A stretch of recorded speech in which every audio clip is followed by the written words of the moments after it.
கடவுளே எனக்கு நீதி வழங்கும். இறைப்பற்றில்லா பிற இனத்தாரோடு என் வழக்குக்காக வாதிடும் தீயவரும் வஞ்சகருமான மனிதரிடமிருந்து என்னை விடுவித்தருளும். ஏனெனில் நீரே என் கடவுள், என் ஆற்றல்.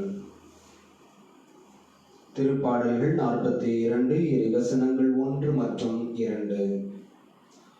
அன்புக்கினியவர்களே, இன்றைய தெய்வீக திருப்பலியில் உலகம் முழுவதும் கொரோனா நோயினால் பாதிக்கப்பட்டிருக்கின்ற மக்களுக்காகவும் அவர்களை காப்பாற்றுகின்ற பணியில் ஈடுபட்டிருக்கின்ற மருத்துவர்களுக்காகவும் உதவுகின்ற செவிலியர்களுக்காகவும் மருத்துவ துறையை சார்ந்தவர்களுக்காகவும் தூய்மை பணியாளர்களுக்காகவும் நாம் சிறப்பாக ஜெபிப்போம். இந்த நாட்களிலே ஊரடங்கு உத்தரவு கடைபிடிக்கப்பட்டு வருகின்ற இந்த நாட்களில் வறுமையில் வாடுகின்ற அத்தியாவசிய பொருட்கள் கூட இல்லாமல் வேதனையுறுகிற மக்களுக்காகவும் இந்த திருப்பலியிலே நாம் ஜெபிப்போம்.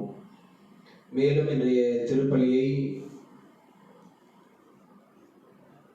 Edward Joseph, Eliyamma George, T George, Mathigini Chinnaiya, Mary Agnes, MC Anthony, MC Andrews, MC Vincent, Lily Teresa, Dominic, Rita Manoharan இவர்களுடைய ஆண்மையை பார்தலுக்காக ஒப்பு கொடுத்து ஜெபிப்போம். தந்தை மகன் தூயாவியாரின் பெயராலே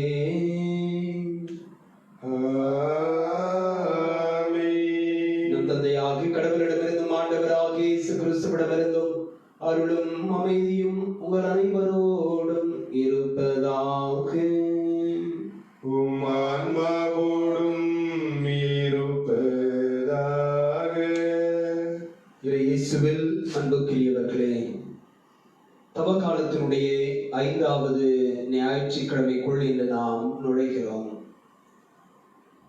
இந்த 5வது ஞாயிற்றுக்கிழமை நமக்கு தருகின்ற அற்புதமான செய்தி, கடவுள் நமக்குள் உயிராய் இருக்கிறார். தம் ஆவியை நமக்குள் பொழிந்து உயிரோடு இருக்க செய்கின்றார். இவர்தான் நம்முடைய உயிர்த்தெழுதலாக இருக்கிறார் என்பதை இன்றைய இறைவார்த்தை வழிபாடு நமக்கு அறிவிப்பு செய்கிறது.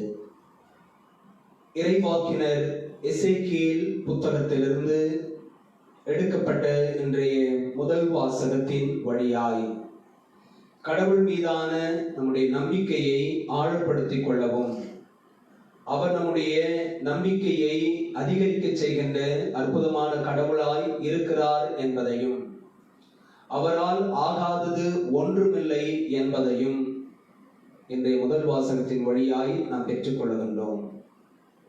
இன்றைய 2வது வாசகத்தில் புனித பவுலுடைய ரோமேயருக்கு எழுதிய திருமுகத்தின் வழியாக நாம் இயேசுவோடு இணைந்திருக்கவும் அவருக்குள் ஒப்புரவாகவும், இந்த இணைந்திருத்தலும் ஒப்புரவாகுதலும் நம்மை கடவுளுக்குரியவர்களாய், ஆவிக்குரியவர்களாய், கடவுளுடைய இயல்பை கொண்டவர்களாய், ஆவிக்குரிய செயல்பாடுகளை செய்கின்றவர்களாய் மாற்றும் என்பதை இன்றைய 2வது வாசகத்தின் வழியாய் நாம் பெற்றுக்கொள்கின்றோம்.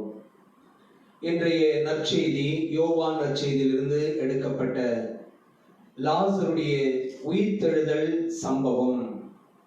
இயேசுதான் நமக்குள் உயிராய் இருக்கின்றார், உயிரோட்டமாய் இருக்க செய்கின்றார்.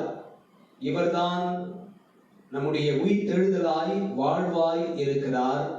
எனவே இவர்தான் இறைமகன், இவர்தான் கடவுளுடைய மகன், இவரில் நாம் நம்பிக்கை கொண்டு வாழ அழைக்கப்படுகிறோம் என்பதை இன்றைய நற்செய்தி பறைசாற்றுகின்றது. இந்த சிந்தனைகளோடு இந்த தெய்வீக திருப்பலிக்குள்ளே நாம் நுழைவோம். தூய மறை நிகழ்வுகளை நாம் கொண்டாடின தகுதி பெறும் பொருட்டு நம்முடைய பாவங்களை ஏற்றுக்கொள்வோம்.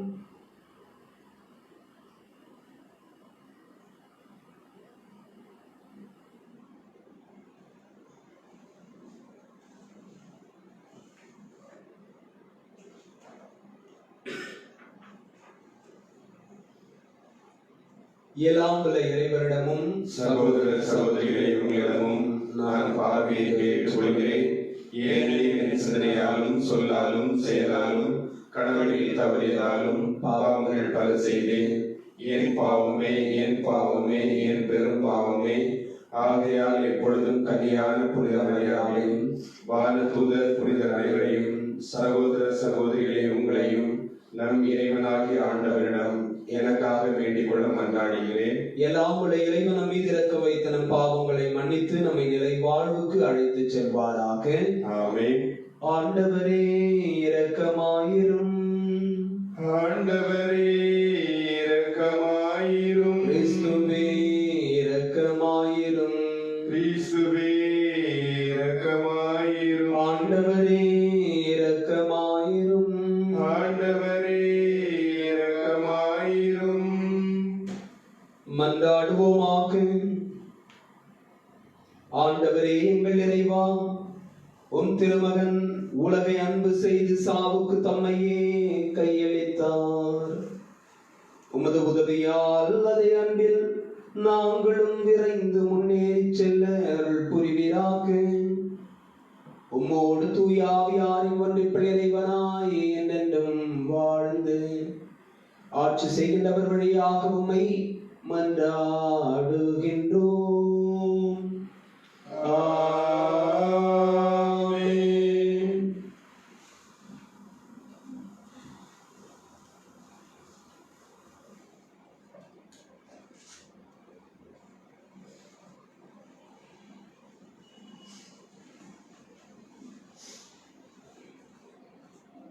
என் ஆவியை உங்கள் மீது பொழிவேன், நீங்களும் உயிர் பெறுவீர்கள். இறைவாக்கினர் எசேக்கியேல் நூலிலிருந்து முதல் வாசகம். அதிகாரம் 37, இறை வார்த்தைகள் 12 முதல் 14 முடிய. தலைவராகிய ஆண்டவர் கூறுவது இதுவே: என் மக்களே, இதோ நான் உங்கள் கல்லறைகளை திறக்கப் போகிறேன். உங்களை உங்கள் கல்லறைகளில் நின்று மேலே கொண்டு வருவேன். உங்களுக்கு இஸ்ரேல் நாட்டை திரும்ப கொடுப்பேன். அப்போது என் மக்களே, நான் உங்கள் கல்லறைகளை திறந்து உங்களை அவற்றிலிருந்து வெளிக்கொணர்கையில் நானே ஆண்டவர் என்பதை அறிந்து கொள்வீர்கள். என் ஆவியை உங்கள் மீது பொழிவேன், நீங்களும் உயிர் பெறுவீர்கள். நானும் உங்களை உங்கள் சொந்த நாட்டில் குடி அமர்த்துவேன்.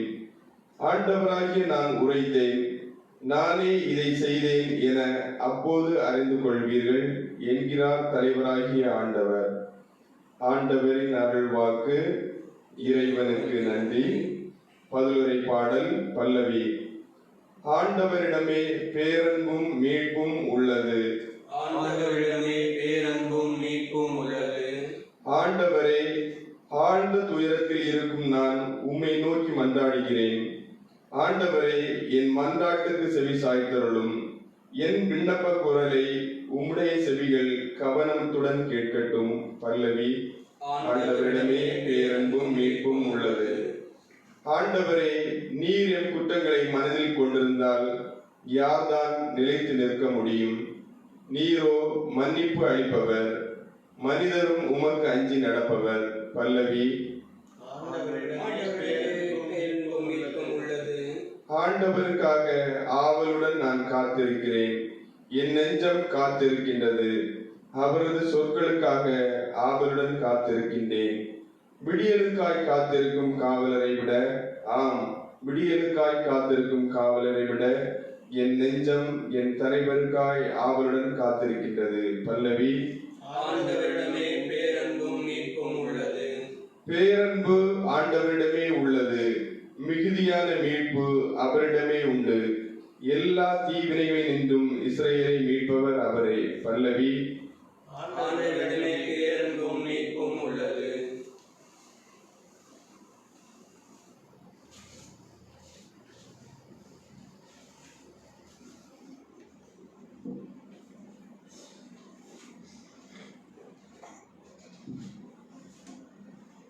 இரண்டாம் வாசகம்.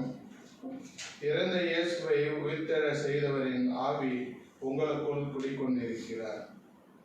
திருத்தூதர் பவுல் உறவிற்கு எழுதிய திருமுகத்திலிருந்து வாசகம். அதிகாரம் 8, இறை வார்த்தைகள் 8 முதல் 11 முடிய. சகோதர சகோதரிகளே, உன் இயல்புக்கு ஏற்ப வாழ்வோர் கடவுளுக்கு உகந்தவர்களாய் இருக்க முடியாது. ஆனால் கடவுளின் ஆவி உங்களுக்குள் குடிக்கொண்டிருந்தால் நீங்கள் உணியல்பாய் கொண்டிராமல் ஆவிக்குரிய இயல்பாய் கொண்டிருப்பீர்கள். கிறிஸ்துவின் ஆவியை கொண்டிருந்தோர் அவருக்கு உரியோர் அல்ல. பாவத்தின் விளைவாக உங்கள் உடல் செத்ததாயினும் கிறிஸ்து உங்களுக்குள் இருந்தால் நீங்கள் கடவுளுக்கு ஏற்புடையவர்கள் ஆகப்படுவீர்கள். அதன் பயனாக தூய ஆவி உங்களுக்குள் உயிராய் இருக்கும். மேலும் இறந்த இயேசுவை உயிர்த்தெழ செய்தவரின் ஆவி உங்களுக்குள் குடிக்கொண்டிருந்தால் கிறிஸ்துவை உயிர்த்தெழ செய்த அவரே உங்களுக்குள் குடிக்கொண்டிருக்கும். தம் ஆவியினாலே சாவுக்குரிய உங்கள் உடல்களையும் உயிர் பெற செய்வார். இது ஆண்டவரின் அருள்வாக்கு. இறைவனுக்கு நன்றி. என் மந்தையை காப்பது போல ஆண்டவர் நம்மை காத்திடுவார். என் மந்தையை காப்பது போல ஆண்டவர் நம்மை காத்திடுவார்.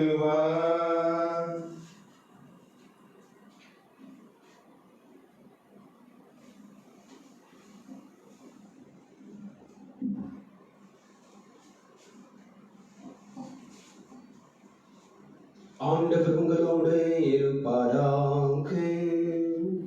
உம் ஆன்மாவோடும் இருப்பாராக. புனித யோவான் எழுதிய தூய நற்செய்தியிலிருந்து வாசகம். ஆண்டவரே, மாட்சி உமக்கே. யோவான் எழுதிய நற்செய்தி அதிகாரம் 11 இறைவசனங்கள் 1 45 முடிய. பெத்தானியாவில் வாழ்ந்து வந்த லாசர் என்னும் ஒருவர் நோயுற்றிருந்தார். அவ்வூரில்தான் மரியாவும் அவருடைய சகோதரியான மார்த்தாவும் வாழ்ந்து வந்தனர். இந்த மரியாதான் ஆண்டவர் மேல் நறுமண தைலம் பூசி தமது கூந்தலால் அவரின் காலடிகளை துடைத்தவர். நோயுற்றிருந்த லாசர் இவருடைய சகோதரர். லாசரின் சகோதரிகள் இயேசுவிடம் ஆள் அனுப்பி, ஆண்டவரே, உம் நண்பன் நோயிற்றிருக்கிறான் என்று தெரிவித்தார்கள். அவர் இதை கேட்டு, இந்த நோய் சாவில் போய் முடியாது, கடவுளின் மாட்சி விளங்கவே இவன் நோயுற்றான், இதனால் மானிட மகனும் மாட்சி பெறுவார் என்றார். மார்த்தாவிடமும் அவருடைய சகோதரியான மரியாவிடமும் லாசரிடமும் இயேசு அன்பு கொண்டிருந்தார். லாசர் நோயிற்றிருந்ததை கேள்விப்பட்ட பிறகு தாம் இருந்த இடத்தில் இன்னும் 2 நாள் அவர் தங்கியிருந்தார்.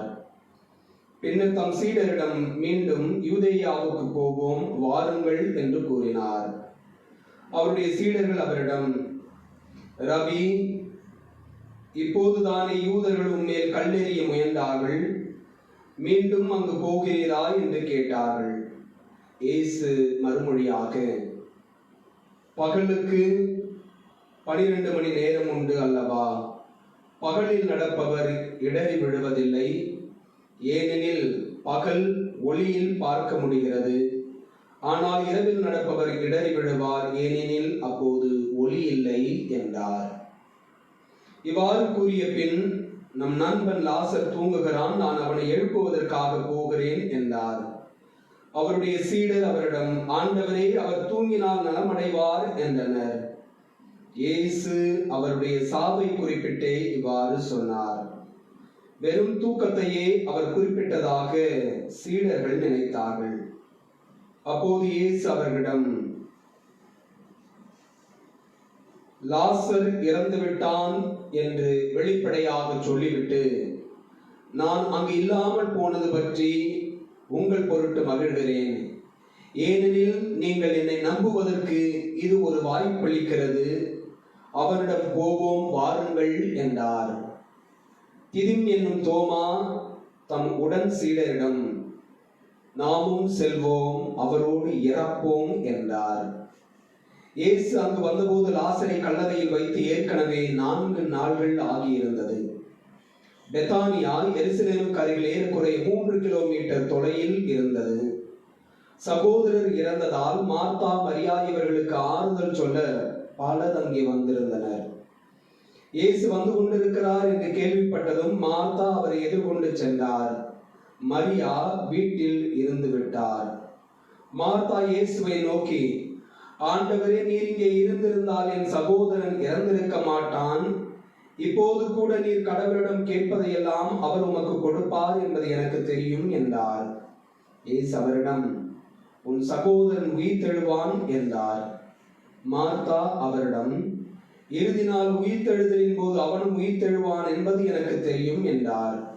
இயேசு அவரிடம், உயிர்த்தெழுதலும் வாழ்வும் நானே. என்னிடம் நம்பிக்கை கொள்ளுபவர் இறப்பினும் வாழ்வார். உயிரோடு இருக்கும்போது என்னிடம் நம்பிக்கை கொள்ளும் எவரும் என்றுமே சாக மாட்டார். இதை நீ நம்புகிறாயா என்று கேட்டார். மார்த்தா அவரிடம், ஆம் ஆண்டவரே, நீரே மெசியா, நீரே இறைமகன், நீரே உலகிற்கு வரவிருந்தவர் என நம்புகிறேன் என்றார். இவ்வாறு சொன்னபின் மார்த்தா தம் சகோதரியான மரியாவை கூப்பிடச் சென்றார். அவரிடம், போதகர் வந்துவிட்டார், உன்னை அழைக்கிறார் என்று காதோடு காதாய் சொன்னார். இதை கேட்டதும் மரியா விரைந்தெழுந்து இயேசுவிடம் சென்றார். இயேசு அதுவரையிலும் ஊருக்குள் வரவில்லை. மார்த்தா தம்மை சந்தித்த இடத்திலேயே இன்னும் இருந்தார். வீட்டில் மரியாவுக்கு ஆறுதல் சொல்லிக் கொண்டிருந்த யூதர்கள் அவர் விரைந்தெழுந்து வெளியே செல்வதை கண்டு அவர் அழுவதற்காக கல்லறைக்கு போகிறார் என்று எண்ணி அவர் பின்னே சென்றார்கள். இயேசு இருந்த இடத்திற்கு மரியா வந்து அவரை கண்டதும் அவர் காலில் விழுந்து, ஆண்டவரே, நீர் இங்கே இருந்திருந்தால் என் சகோதரன் இறந்திருக்க மாட்டான் என்றார். மரியா அழுவதையும் அவரோடு வந்த யூதர்கள் அழுவதையும் கண்டபோது இயேசு உள்ளம் குமரி கலங்கி, அவனை எங்கே வைத்தீர்கள் என்று கேட்டார். அவர்கள் அவரிடம், ஆண்டவரே, வந்து பாரும் என்றார்கள். அப்போது இயேசு கண்ணீர் விட்டு அழுதார். அதை கண்ட யூதர்கள், பாருங்கள், லாசர் மேல் இவருக்கு எத்துணை அன்பு என்று பேசிக் கொண்டார்கள். ஆனால் அவர்களுள் சிலர், பார்வையற்றவருக்கு பார்வை அளித்த இவரை சாகாமல் இருக்க செய்ய இயலவில்லையா என்று கேட்டனர். இயேசு மீண்டும் உள்ளம் குமுறியவராய் கல்லறைக்கு அருகில் சென்றார். அது ஒரு குகை. அதை ஒரு கல் மூடி இருந்தது.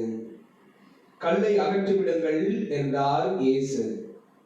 இறந்து போனவரின் சகோதரியான மார்த்தாவரிடம், ஆண்டவரே, 4 நாள்கள் ஆயிற்றே, நாற்றம் அடிக்குமே என்றார். இயேசு அவரிடம், நீ நம்பினால் கடவுளின் மாட்சியை காண்பாய் என நான் உன்னிடம் கூறவில்லையா என்று கேட்டார். அப்போது அவர்கள் கல்லை அகற்றினார்கள். இயேசு அண்ணாந்து பார்த்து, தந்தையே, நீர் என் வேண்டுதலுக்கு செவி சாய்த்ததற்காக உமக்கு நன்றி கூறுகிறேன். நீர் எப்போதும் என் வேண்டுதலுக்கு செவி சாய்க்கிறீர் என்பது எனக்கு தெரியும். எனினும் நீரே என்னை அனுப்பினீர் என்று சூழ்ந்து நிற்கும் இக்கூட்டம் நம்பும் பொருட்டே இப்படி சொன்னேன் என்று கூறினார். இவ்வாறு சொன்ன பின் இயேசு உரத்த குரலில், லாசரே, வெளியே வா என்று கூப்பிட்டார். இறந்தவர் உயிரோடு வெளியே வந்தார். அவருடைய கால்களும் கைகளும் துணியால் சுற்றப்பட்டிருந்தன. முகத்தில் துணி சுற்றப்பட்டிருந்தது. கட்டுக்களை அவிழ்த்து அவனை போக விடுங்கள் என்று இயேசு அவர்களிடம் கூறினார். மரியாவிடம் வந்திருந்த யூதர் பலர் இயேசு செய்ததை கண்டு அவரை நம்பினர். இது ஆண்டவரின் நல்வாக்கு. கிறிஸ்துவே, உமக்கு புகழ்.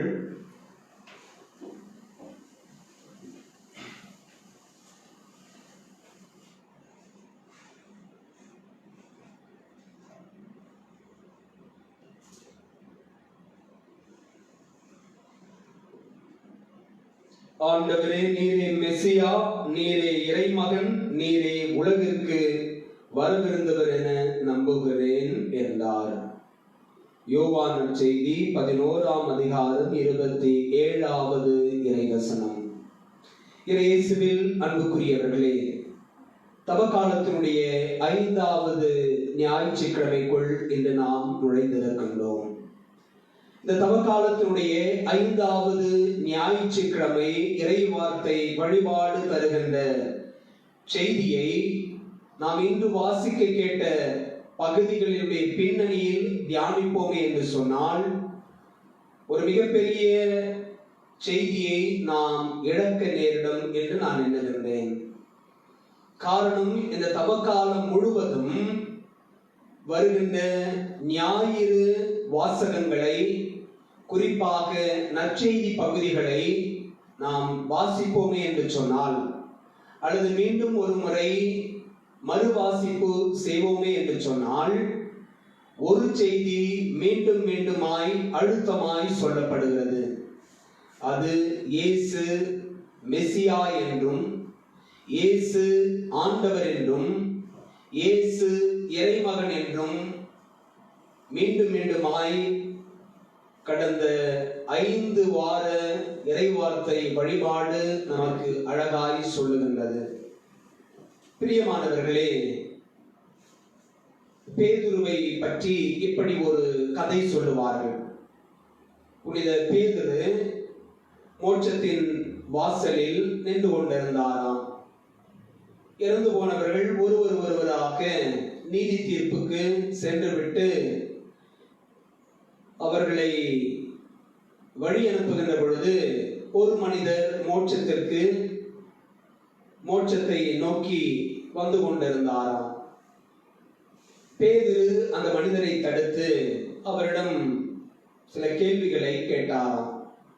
அவரிடம் முதல் கேள்வியாய் அவர் கேட்டது, நீ உலகில் வாழ்ந்தபோது யாரையாவது அன்பு செய்திருக்கிறாயா? அந்த மனிதர் சொன்னார், அப்படி நான் யாரையும் அன்பு செய்யவில்லை. நான் உண்டு, என் வேலை உண்டு, என் சம்பாத்தியம் உண்டு, என் வாழ்வு உண்டு என்றுதான் நான் இருந்தேன்.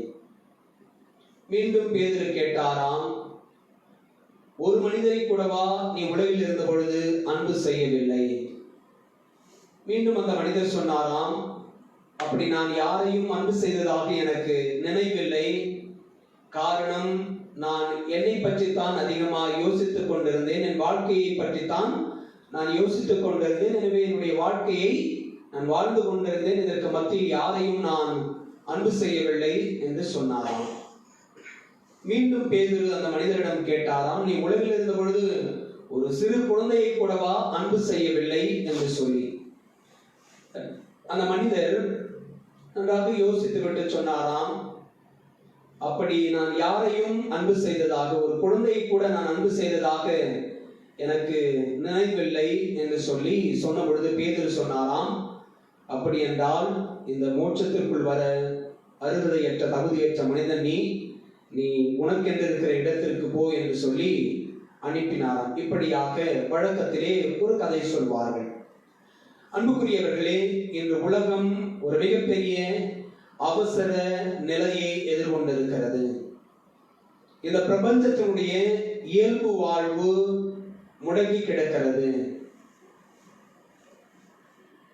செய்தி தருகின்ற ஊடக சேனல்களை நாம் மாற்றுகின்ற பொழுதெல்லாம், கடந்த மார்ச் மாத தொடக்கத்திலிருந்தே கொரோனாவினுடைய பாதிப்பு, கொரோனா ஏற்படுத்துகிற உயிரிழப்பு, கொரோனா எப்படி பரவுகிறது, எத்தனை நாடுகளுக்கு பரவி இருக்கிறது, எத்தனை கண்டங்களுக்கு பரவி இருக்கிறது, எத்தனை லட்சம் பேர் பாதிக்கப்பட்டிருக்கிறார்கள், எத்தனை லட்சம் பேர் பாதிக்கப்படலாம் என்கின்ற கொரோனாவை குறித்த செய்திகளைத்தான் நாம் வாசித்துக் கொண்டிருக்கின்றோம்.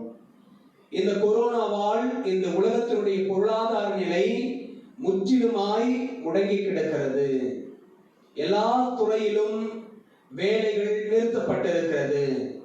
உலகம் முழுவதும் ஊரடங்கு உத்தரவு அமலுக்கு வந்துள்ளது.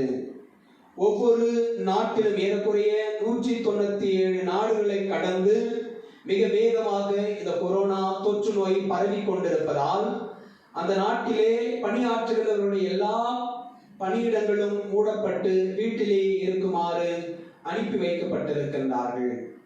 அன்புக்குரியவர்களே, இந்த சூழலில் கடவுள் நம்மை எல்லாம் ஒருவரை ஒருவர் அன்பு செய்து வாழ, ஒருவரை ஒருவர் குறித்த அக்கறை கொண்டு வாழ அழைப்பு கொடுக்கின்றார்.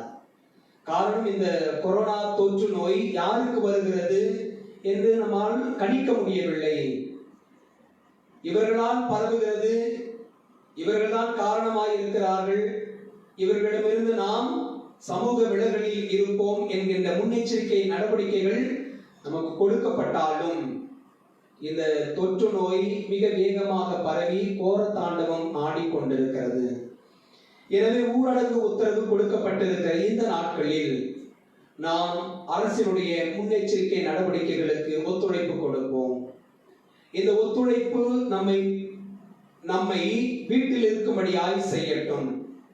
இந்த நாட்களிலாவது நம்முடைய குடும்பத்தில் இருப்பவர்களை நாம் அன்பு செய்வோம்.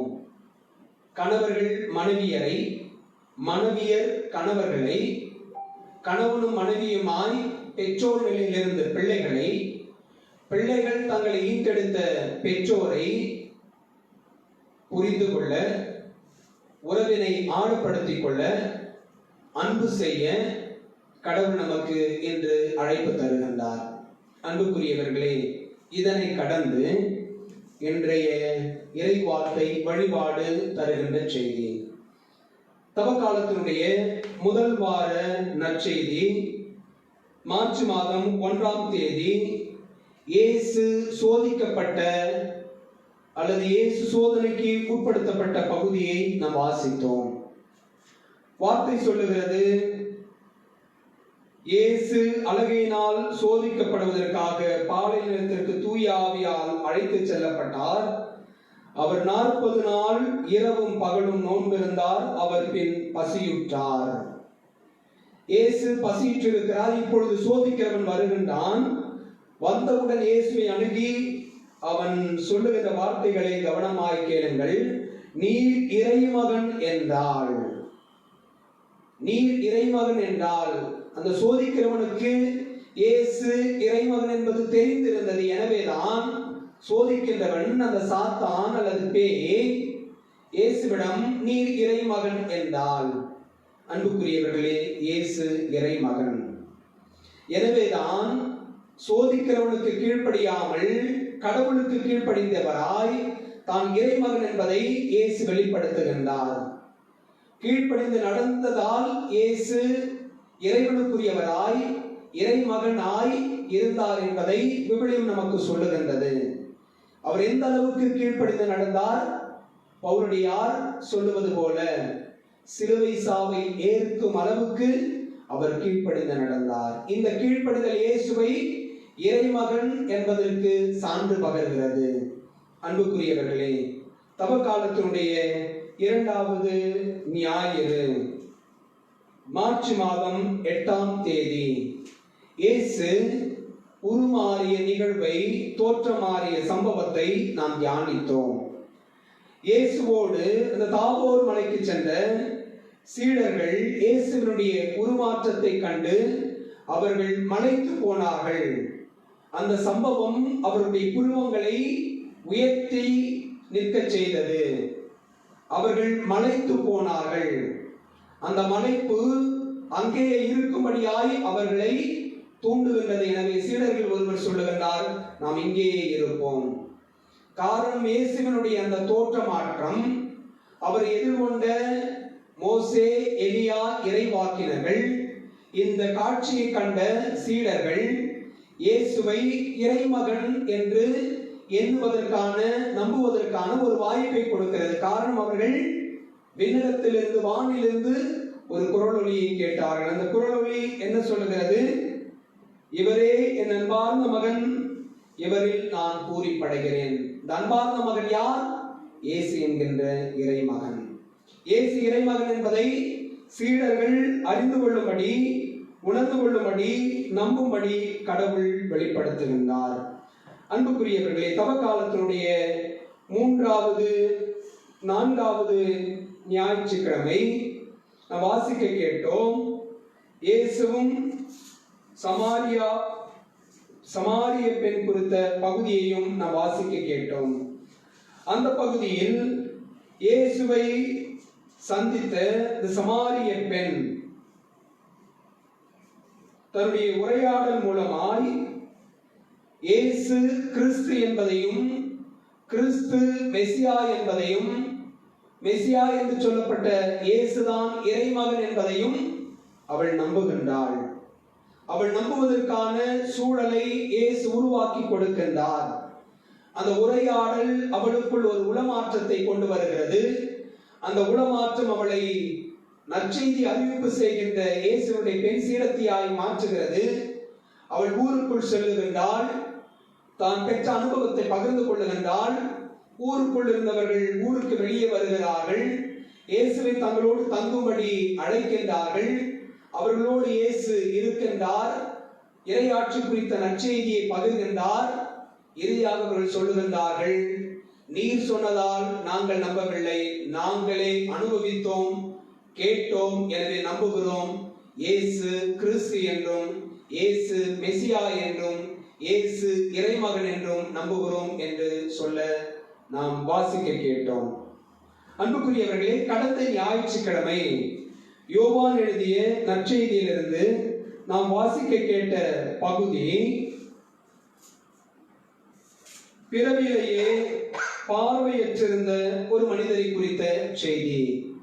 இந்த பகுதியிலும் உடல் சுகம் பெற்ற அந்த மனிதர் இயேசுவை கண்ட பிறகு, பார்த்த பிறகு அவரும் இதைத்தான் சொல்லுகின்றார், நான் நம்புகிறேன், என்னை குணமாக்கியவர் இயேசு என்று நான் கேள்விப்பட்டேன்.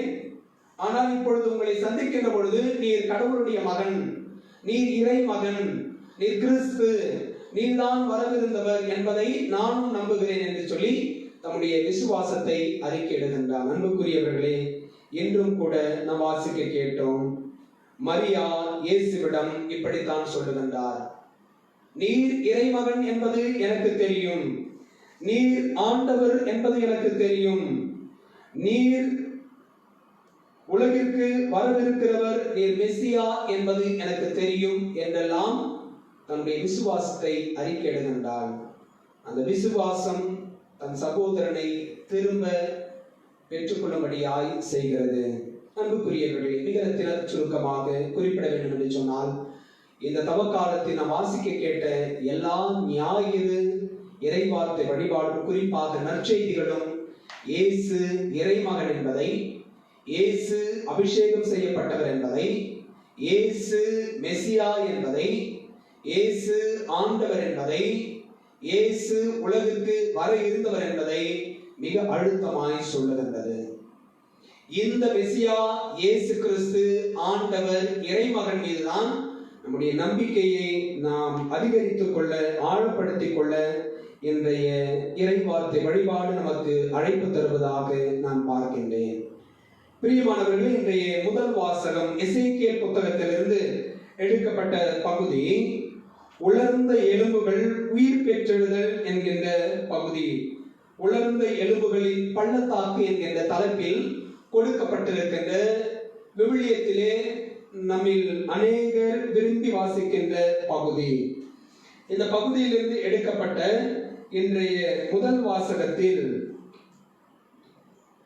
ஆண்டவர் அழகாய் சொல்லுகின்றார், நான் இஸ்ரேல் மக்களுடைய நம்பிக்கையை நான் மீண்டும் உறுதிப்படுத்துவேன், அவர்கள் மீண்டும் என்னிடம் வரும்படி செய்வேன், அவர்களை நான் அவர்களுடைய கல்லறைகளிலிருந்து, இந்த கல்லறை என்பதை அவநம்பிக்கையிலிருந்து, அன்பு இல்லாத நிலையிலிருந்து நான் அவர்களை உயிர்த்தெழச் செய்து மீண்டும் என்னோடு சேர்த்துக் கொள்வேன் என்பதை முன்மொழிவதாய், இதன் மூலமாய் நானே ஆண்டவர் என்பதை அவர்கள் அறிந்து கொள்வார்கள் என்பதை எடுத்துரைப்பதாக இன்று நமக்கு கொடுக்கப்பட்டது. அன்புக்குரியவர்களே, இன்றைய முதல் வாசகத்தினுடைய முதல் பகுதியை நாம் தொடக்கத்திலிருந்து வாசிப்போம் என்று சொன்னால், இன்றைய முதல் வாசகத்தினுடைய அந்த பகுதி 12 - 14 முடிவுள்ள இறைவசனங்கள் மிக அழகாய் நமக்கு புரியும்.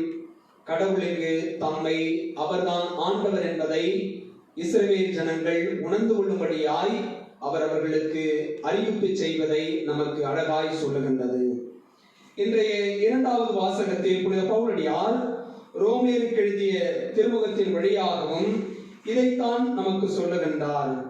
நாம் இயேசுவோடு குடிகொண்டிருந்தால், நாம் இயேசுவோடு இணைந்திருந்தால், இயேசுவினுடைய ஆவி நமக்குள் இருந்தால், நிச்சயமாய் அந்த ஆவி நம்மை இயேசுவோடு இணைந்திருக்க செய்யும். இந்த இயேசு நம்மை உயிர்த்தெழச் செய்வார், நமக்குள் உயிராயிருப்பார். வாழ்கின்ற காலமெல்லாம் தம்முடைய ஆவி நமக்குள் பொழிந்து ஆவியினுடைய இயல்பை கொண்டவர்களாய், கடவுளுடைய தன்மையை பெற்றவர்களாய் வாழச் செய்வார் என்பதை இன்றைய இரண்டாவது வாசகத்தின் வழியாக புனித பவுலடியார் நமக்கு சொல்லுகின்றார். எனவே இந்த கடவுள் மீது நாம் நம்பிக்கை கொள்ளுவோம், இந்த இயேசுவின் மீது நாம் நம்பிக்கை கொள்ளுவோம். அன்புக்குரியவர்களே, இந்த நம்பிக்கை நம்மிடம் இருந்தால் நிச்சயம் கடவுள் நம்மையும் தாங்குவார், நம்மையும் அவர் காப்பாற்றுவார், நம்முடைய அழுகுரலை அவர் கேட்பார், நமக்காக கடவுளிடம் பரிந்து பேசுவார், நாம் துயருற்று அழுகின்ற பொழுது நம்மோடு சேர்ந்து அழுவார். இவற்றையெல்லாம் தான் இன்றைய நற்செய்தியில் நாம் வாசிக்க கேட்டோம். இயேசு தம்முடைய சீடர்கள் நம்ப வேண்டும் என்பதற்காகவும், அல்லது சீடர்களுக்கு இயேசுவின் மீது ஒரு நம்பிக்கை ஏற்பட வேண்டும் என்பதற்காகவும் இயேசு லாசர் இறந்த செய்தியை, நோயிற்றிருக்கின்ற செய்தியையும் அவன் இறந்து போன செய்தியும் கேள்விப்பட்டும் கூட அவர் காலம் தாழ்த்துகின்றார். ஆனால் மார்த்தா, மரியா, லாசர் மீது இயேசு அன்பு கொண்டிருந்தார். அன்புக்குரியவர்களே, அதே இயேசு இன்று நம் மீதும் அன்பு கொண்டிருக்கின்றார், நம் ஒவ்வொருவர் மீதும் தனிப்பட்ட அன்பு கொண்டிருக்கின்றார். எனவே இந்த அன்பை நாம் சுவைக்க முற்படுவோம். ஆண்டவர் எவ்வளவு இனியவர் என்று சுவைத்து பாருங்கள் என்று சொல்லி சங்கீதக்காரர் தாவீது அழகாய் சொல்லுகின்றார். அந்த அன்பை நாம் சுவைத்திட முயற்சி செய்வோம். இயேசு இந்த அன்பை பகிர்ந்து கொள்ள பெத்தானியாவுக்கு செல்லுகின்றார். மார்த்தா மரியாவை அவர் சந்திக்க செல்லுகின்றார். ஆனால் இயேசு வருகிறார் என்பதை இருவருமே கேள்வியிட்டு இயேசுவை காண வருகின்றார்கள். முதலில் மார்த்தா சந்திக்கின்றார், அதன் பிறகு மரியாவுக்கு செய்தி கொடுக்கின்றாள். மரியா விரைந்தெழுந்து ஓடி வருகின்றாள், இயேசுவின் காலில் விழுகின்றார். நம்முடைய சாதாரண ஊனியல்புடைய சூழலிலிருந்து மரியாவும் சொல்லுகின்றார், மார்த்தாவும் சொல்லுகின்றார், ஆண்டவரே, நீர் இங்கே இருந்திருந்தால், நீர் எங்களோடு இருந்திருந்தால், என்னுடைய சகோதரன் உடல்நிலை சரியில்லை என்று சொல்லி உங்களுக்கு செய்தி அனுப்பிய பொழுது நீங்கள் வந்து எங்களோடு இருந்திருந்தால் என்னுடைய சகோதரன் இருந்திருப்பானே, அவனை இறக்காமல் இருந்திருப்பானே. அன்புக்குரியவர்களே, யூதர்களில் சிலர் சொல்லுகின்றார்கள், பார்வையற்றிருந்த பலரை குணப்படுத்திய இவரால் இவனை இறக்காமல் வைத்திருக்க முடியுமே, இயேசு வந்திருக்கலாமே என்றெல்லாம் அங்கலாய்த்துக் கொள்ளுகின்ற பொழுது இயேசு மார்த்தாவிடம் சொல்லுகின்றார், உன் சகோதரன் உயிர்த்தெழுவான், இதை நம்புகிறாயா? அவள் தன்னுடைய விசுவாசத்தை அறிக்கையிடுகின்றாள். ஆம் ஆண்டவரே, ஆம் இயேசுவே, ஆம் கிறிஸ்துவே, ஆம் இறைமகனே, உம்மால் எல்லாம் முடியும், காரணம் நீர் கடவுளிடமிருந்து வந்தவர் என்பதை நான் நம்புகிறேன் என்று சொல்லுகின்ற பொழுது இயேசு அந்த நம்பிக்கையை மெச்சுவதாய், பாராட்டுவதாய் இறந்து போன லாசரை உயிர் பெற்றச் செய்கின்றார். அன்புக்குரியவர்களே, ஒரு இக்கட்டான சூழலை எதிர்கொண்டிருக்கின்றோம். நம்முடைய நம்பிக்கை தளர்ந்து போகின்ற அளவுக்கான நெருக்கடியை நாம் சந்தித்துக் கொண்டிருக்கிறோம். ஏன் கடவுள் இப்படி செய்கின்றார்? ஏன் கடவுள் இப்படி தொற்று நோயை எல்லாருக்கும் அனுப்பி லட்சக்கணக்கான மக்களை கொன்று குவித்துக் கொண்டிருக்கின்றார்? கடவுளுக்கு கண் இல்லையா? கடவுளுக்கு இரக்கம் இல்லையா? கடவுள் நம் மீது தன்னுடைய காருண்யத்தை பொழிய மாட்டாரா என்றெல்லாம் ஒருவேளை நாம் அங்கலாய்த்துக் கொண்டிருக்கலாம். அன்புக்குரியவர்களே, நம்முடைய நம்பிக்கையை அதிகரிப்பதற்கும், இயேசுதான் உண்மையான கடவுள், இயேசுதான் நம்மை ரட்சிக்கின்றவர், இயேசுவின் வழியாகத்தான் நமக்கு மீட்பு உண்டு, எனவே அவரிடம் திரும்பி வர, நம்முடைய பாவ வாழ்க்கையை விட்டு எழுந்து வர கடவுள் இன்று நமக்கு அழைப்பு கொடுக்கின்றார். அத்தகைய சூழலை நாம் எதிர்கொண்டிருக்கின்றோம். எனவே இந்த சூழலில் இருந்து நாம் முற்றிலும் விடுபட வேண்டும் என்று சொன்னால் நம்முடைய நம்பிக்கையில் நாம் தளர்வுறாது, சோர்வுறாது இருப்போம். நம்முடைய ஆண்டவர் நம்மோடு இருக்கின்றார், நம்மை கைவிட மாட்டார், நமக்கு ஏற்றதை அவர் கொடுப்பார், நல்லதை மட்டுமே கொடுக்கக்கூடிய கடவுள் நம்முடைய கடவுள். எனவே இந்த கடவுளை நோக்கி நாம் ஜெபிப்போம். மார்த்தாவும் மரியாவும் ஜெபித்தார்கள், ஆண்டவரே நீர் இங்கே இருந்திருந்தால். நாமும் ஜெபிப்போம், ஆண்டவரே இப்பொழுது கூட நீர் எங்களோடு இரும், உம்முடைய பிரசன்னம் எங்களோடு இருந்தால் நிச்சயமாய் இந்த நிலை மாறும், உயிரிழப்புகள் மாறும், உயிரிழப்புகள் இல்லாமல் போகும், இந்த தொற்று நோயினுடைய வீரியம் குறையும். ஆண்டவரே எங்களுக்கு உதவும். அப்போஸ்தலர்கள் ஜெபித்தார்களே, ஆண்டவரே நாங்கள் சாகுவோமே, உமக்கு கவலை இல்லையா? அன்புக்குரியவர்கள், இயேசு எழுந்தார், காற்றையும் கடலையும் அடக்கினார்.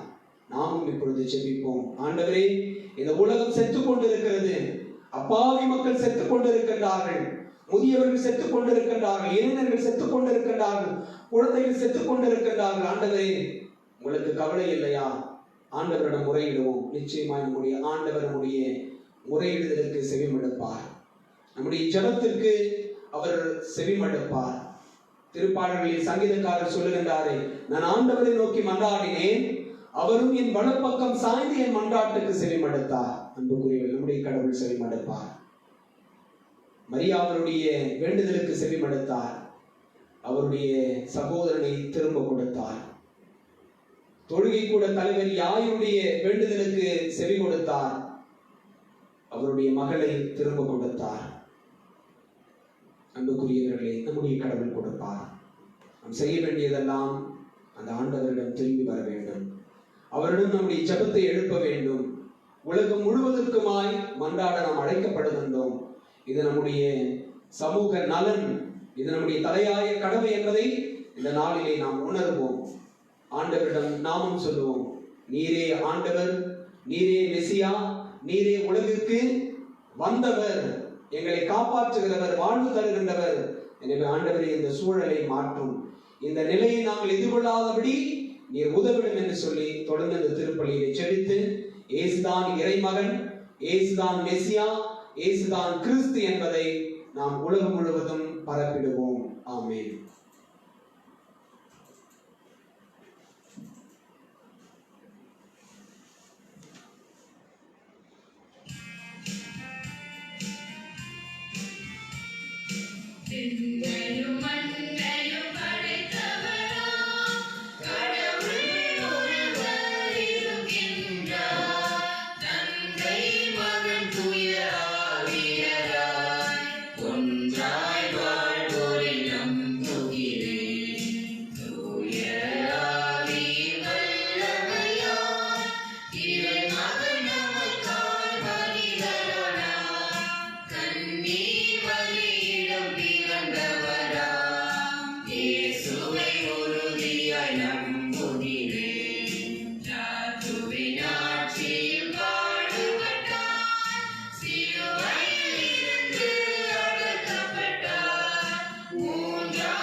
அன்புமிக்க சகோதர சகோதரிகளே, எக்காலமும் மன்றாட கடமைப்பட்டுள்ள நாம் குறிப்பாக தவ காலத்தில் இந்நாள்களில் கிறிஸ்துவோடு விழித்திருந்து மிகுந்த உருக்கத்துடன் நம்முடைய மன்றாட்டுக்களை கடவுள் பால் எழுப்புவோமாக.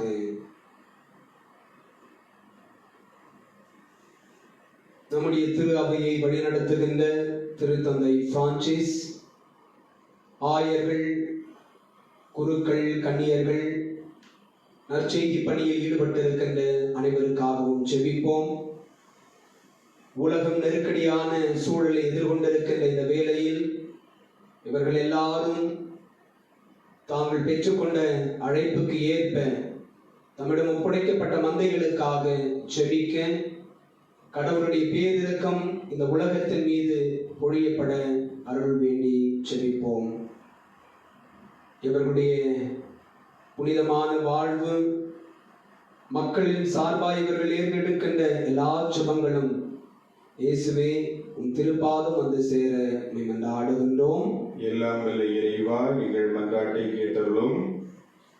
கொரோனா என்கின்ற தொற்று நோய் உலகம் முழுவதும் பரவி பல ஆயிரம் உயிர்களை பலி கொண்டிருக்கிறது. இந்த நாட்களில் அவர்கள் இழந்து வாடுகின்ற குடும்பத்தாருக்காக நாம் செபிப்போம். இறந்த லாசரை உயிர் பெற்று எழுந்திட செய்த இயேசுவே, நோயினால் இறந்து போன இவர்களுடைய குடும்பங்களை கண்ணோக்கி அருளும். மார்த்தா மரியாவை சந்தித்து நீர் ஆறுதல் சொன்னது போல் பிள்ளைகளை, குடும்பத்தாரை, சொந்தங்களை, உறவுகளை இழந்து வாடுகின்ற இவர்களையும் சந்தித்து ஆற்றுப்படுத்த வேண்டுமாய் ஆண்டவரே மன்றாடுகிறோம். எல்லாம் வல்ல இறைவா, எங்கள் மன்றாட்டை கேட்டருளும். கொரோனா தொற்று நோயினால் பாதிக்கப்பட்டிருக்கின்ற யாவருக்காகவும், மருத்துவமனையில் உயிருக்காய் போராடி கொண்டிருக்கின்றவர்களாகவும், நோய் தொற்றின் காரணமாய் தனிமைப்படுத்தப்பட்டிருக்கின்றவர்களுக்காகவும் செபிப்போம். ஆண்டவரே, இன்றைய நற்செய்தியில் நாங்கள் வாசிக்க கேட்டது போல கடவுளுடைய மாட்சி வெளிப்பட நீரே அவர்களோடு இருந்து அவர்களை குணமாக்கும்படியாகவும் மீண்டும் அவர்கள் உமது அருளை அடையவும் வேண்டும் என்று இறைவாவை மன்றாடுகிறோம். எல்லாம் வல்ல இறைவா, எங்கள் மன்றாட்டை கேட்டருளும். நாமே நலம் நல்கும் ஆண்டவர் என்று மொழிந்தவரே, கொரோனா தொற்று நோய்க்காய் தங்கள் குடும்பத்தாரை பிரிந்து மருத்துவ பணியாற்றுகின்ற மருத்துவர்களையும், செவிலியர்களையும், மருத்துவத்துறை சார்ந்தவர்களையும், தூய்மை பணியாளர்களையும் இந்த வேளையில் நாங்கள் நன்றியோடு நினைத்து பார்த்து அவர்களுக்காய் செபிக்கிறோம். நீரே அவர்களோடு இருந்து இக்கட்டான இந்த நிலையில் உம்முடைய வல்லமை பெற்றவர்களாய் பணியாற்றிட தேவையான அருளை அவர்களுக்கு பொழிந்திட இறைவாவை மன்றாடுகிறோம். எல்லாம் வல்ல இறைவா, எங்கள் மன்றாட்டை கேட்டருளும். எங்களுடைய தேசத்தின் தலைவர்களுக்காகவும், எங்களுடைய மாநில அரசினுடைய தலைமை பொறுப்பில் இருக்கின்றவர்களுக்காகவும், சுகாதாரத்துறை நிபுணர்களுக்காகவும், முக்கிய தலைமை பொறுப்பில் இருப்பவர்களுக்காகவும் செபிப்போம். அரசு முன்னெடுக்கின்ற எல்லா முன்னெச்சரிக்கை நடவடிக்கைகளிலும் அவர்களுடைய வேண்டுகோளுக்கு இணங்க மக்கள் வீடுகளிலே தங்கியிருக்கவும், அவர்களுடைய வேண்டுகோளுக்கு இணங்க மக்கள் ஒத்துழைப்பு நல்கவும், இதனால் நோய் பரவுதலை தடுக்கவும் அவர்கள் எடுக்கின்ற எல்லா முயற்சியிலும் நீர் அவர்களோடு இருந்து வழிநடத்த ஆண்டவரே உம்மை மன்றாடுகிறோம். எல்லாம் வல்ல இறைவா, எங்கள் மன்றாட்டை கேட்டருளும். நம்முடைய தனிப்பட்ட தேவைகளுக்காக மௌனமாய் செபிப்போம்.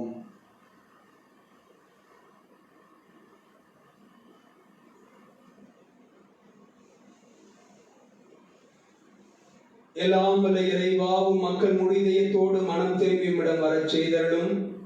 அவர்கள் துணிவுடன் மன்றாடி கேட்பதெல்லாம் உமது இரக்கத்தால் பெற்றுக் கொள்வார்களாக. எங்கள் ஆண்டவர் இயேசு கிறிஸ்து வழியாக மன்றாடுகிறோம். ஆமென்.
சகோதர சகோதரிகளே, என்னுடையதும் உங்களுடையதுமான இந்த தெய்வீக திருப்பலி எல்லாம் உள்ள தந்தை ஆகிய இறைவனுக்கு ஏற்றதாகும்படி மன்றாடுங்கள். ஆண்டவர் தமது பெயரின் புகழ்ச்சிக்காகவும் ஆட்சிக்காகவும் நமது நம்பிக்கையாகவும் புனித திரு அவை அனைத்து நலனுக்காகவும் உமது கையிலிருந்து இப்பலியை ஏற்றுக்கொள்வாராக.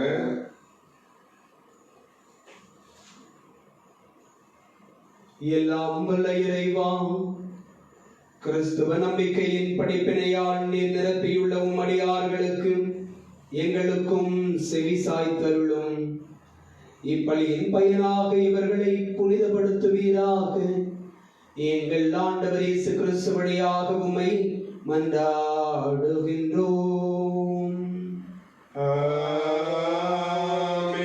ஆண்டவர் உங்களோடு இருப்பாராக.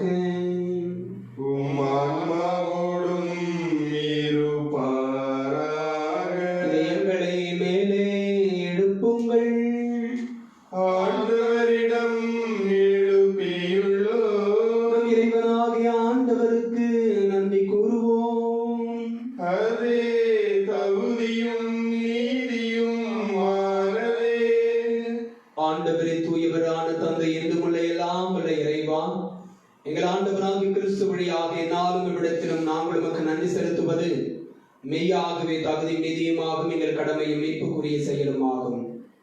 ஏனெனில் மெய்யான மனிதராகிய அவர் தம் நண்பர் லாசருக்காக கண்ணீர் விட்டு அழுதார். என்றும் உள்ள கடவுளாகிய அவர் லாசரை கல்லறை நின்று உயிர் பெற்றெழச் செய்தார். அவரே மனித இனத்தின் மேல் இரக்கம் கொண்டு தூய மறை நிகழ்வுகளால் எங்களை புதிய வாழ்வுக்கு இட்டுச் சென்றார். அவர் வழியாக மாண்புக்குரிய உம்மை வானக தூதரணிகள் வழிபடுகின்றன. உம் திருமுன் எக்காலத்துக்கும் மக்களிக்கின்றன. அவர்களோடு எங்கள் குரலையும் சேர்த்துக் கொள்ளுமாறு நாங்கள் தாழ்மையுடன் உம்மை இறைஞ்சி புகழ்ந்து சொல்லுவதாவது: தூயவர் தூயவர் தூயவர், வான்படைகளின் கடவுளாம் ஆண்டவர். விண்ணகமும் மண்ணகமும் உமது மாட்சியால் நிறைந்துள்ளன. உன்னதங்களிலே ஓசானா. ஆண்டவர் பெயரால் வருகிறவர் ஆசி பெற்றவர். உன்னதங்களிலே ஓசானா. ஆண்டவரின் மெய்யாகவே தூயவர், தூய்மை அனைத்திற்கும் ஊற்று. ஆகவே உடைய ஆவியை பொழுது காணிக்கைகளை தூய்மைப்படுத்த வேண்டுமென உம்மை தாழ்மையுடன் மன்றாடுகின்றோம். இவ்வாறு எங்கள் ஆண்டவர் இயேசு கிறிஸ்துவின் உடலும் இரத்தமுமாக எங்களுக்கு இவை மாறுவனவாகுக. இயேசு பாடுபட உளம் கடிந்து தம்மை கையளித்த போது அப்பத்தை எடுத்து நன்றி செலுத்தி அதை பிட்டு தம் சீடர்களுக்கு அளித்து அவர் கூறியதாவது: அனைவரும் இதிலிருந்து பெற்று உண்ணுங்கள், ஏனெனில் இது உங்களுக்காக கையளிக்கப்படும் என் உடல்.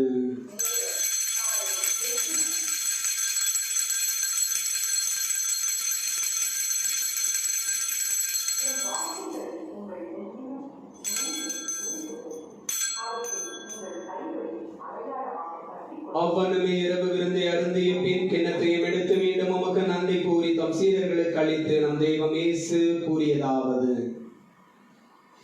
அனைவரும் இதிலிருந்து பெற்று பருகுங்கள், ஏனெனில் இது புதிய நிலையான உடன்படிக்கைக்கு உரிய இரத்தத்தின் கிண்ணம். இது பாவ மன்னிப்புக்கென்று உங்களுக்காகவும் பலருக்காகவும் சிந்தப்படும். இதை என் நினைவாக செய்யுங்கள்.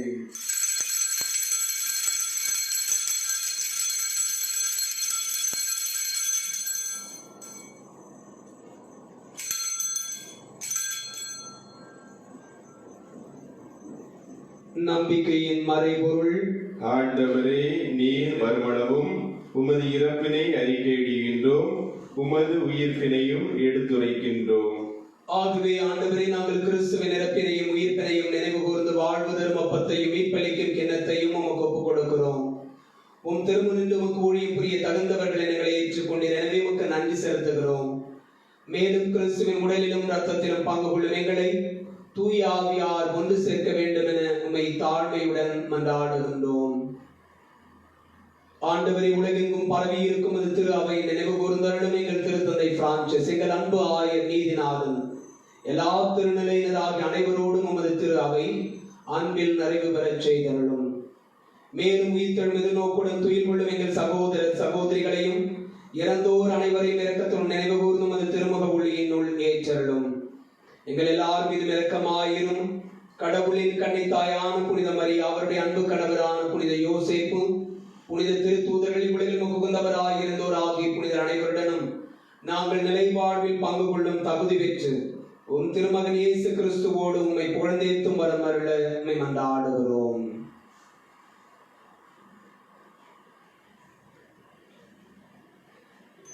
இவர் வழியாக இவரோடு இவரில் எல்லாம் வல்ல இறைவனாகிய தந்தையே, தூயாவியாரின் ஒன்றிப்பில் எல்லா புகழும் மாட்சியும் என்றென்றும் உமக்கு உரியதே.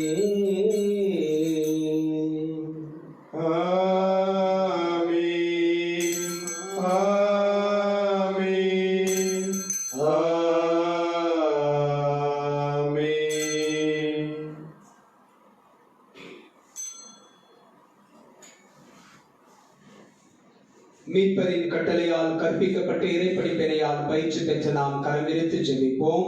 விண்ணுலகில் இருக்கின்ற எங்கள் தந்தையே, உமது பெயர் தூயதென போற்ற பெறுக, உமது ஆட்சி வருக, உமது திருவுளம் விண்ணுலகில் நிறைவேறுவது போல மண்ணுலகிலும் நிறைவேறுக. எங்கள் அன்றாட உணவை இன்று எங்களுக்கு தாரும். எங்களுக்கு எதிராக குற்றம் செய்வோரை நாங்கள் மன்னிப்பது போல எங்கள் குற்றங்களை மன்னியும். எங்களை சோதனைக்கு உட்படுத்தாதையும், தீமையிலிருந்து எங்களை விடுவித்தருளும். ஆண்டவரே, தீமை அனைத்திலுமிருந்தும் எங்களை விடுவித்து எங்கள் வாணாளின் அமைதியை கனிவுடன் அருளும் என்று ஆடுகிறோம். உமது இரக்கத்தின் உதவியால் நாங்கள் பாவத்திலிருந்து எப்போதும் விடுதலை பெற்று யாதொரு கலக்கமும் இன்றி நலமாய் இருப்போமாக. நாங்கள் எதிர்நோக்கி இருக்கும் பேரின்பத்திற்காகவும் மீட்பராகிய இயேசு கிறிஸ்துவின் வருகைக்காகவும் காத்திருக்கின்றோம். ஏனெனில் ஆட்சியும் வல்லமையும் மாட்சியும் என்றென்றும் உமதே. ஆண்டவரே இயேசு கிறிஸ்துவை அமைதி உங்களுக்கு விட்டு செல்லுகிறேன், என் அமைதியையே உங்களுக்கு அளிக்கிறேன் என்றும் திருத்தூதர்களுக்கு மொழிந்தேனே. எங்கள் பாவங்களை பாராமல் உமது திரு அவை நம்பிக்கையை கண்ணோக்கி உமது திருவுளத்திற்கு ஏற்பதற்கு அமைதியையும் ஒற்றுமையையும் அளித்தருள்வீராக. என்னென்னும் வாழ்ந்து ஆட்சி செய்கிறவர் நீரே. ஆமென். ஆண்டவருடைய அமைதி உங்களோடு என்றும் இருப்பதாக, உம் ஆன்மாவோடும் இருப்பதாக. ஒருவருக்கொருவர் ஆண்டவர் தருகின்ற அமைதியை மகிழ்ச்சியோடு பகிர்ந்து கொள்வோம். உலகின் பாவங்களை போக்கும் இறைவனின் செம்மறியே, எங்கள் மேல் இரக்கமாயிரும். உலகின் பாவங்களை போக்கும் இறைவனின் செம்மறியே, எங்கள் மேல் இரக்கமாயிரும். உலகின் பாவங்களை போக்கும் இறைவனின் செம்மறியே, எங்களுக்கு அமைதியை அளித்தருளும்.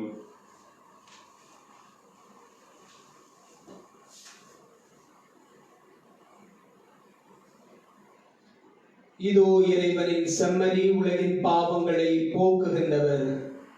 இவரே ஆண்டவர், இவரே மெசியா, இவரே கிறிஸ்து.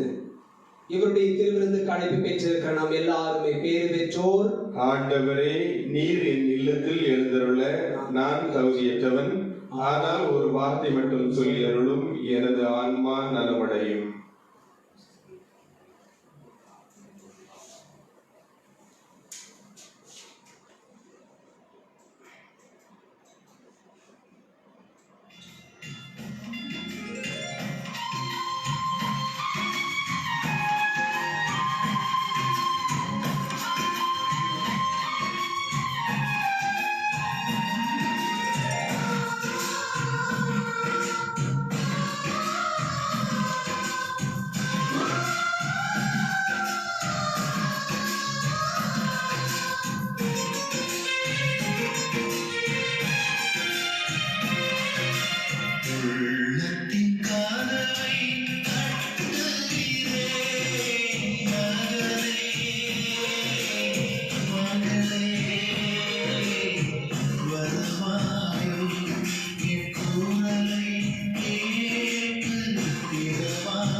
என்கிறார் ஆண்டவர்.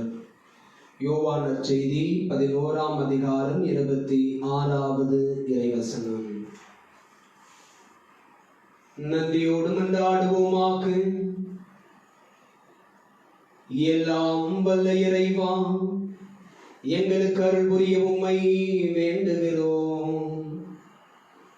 உடலையும் இரத்தத்தையும் உட்கொள்ளுகின்ற நாங்கள் அவருடைய உறுப்பினர்களாக என்றும் விளங்குவோமாக. என்னென்னும் வாழ்ந்து ஆட்சி செய்கின்றவர் வழியாக உம்மை மன்றாடுகின்றோம்.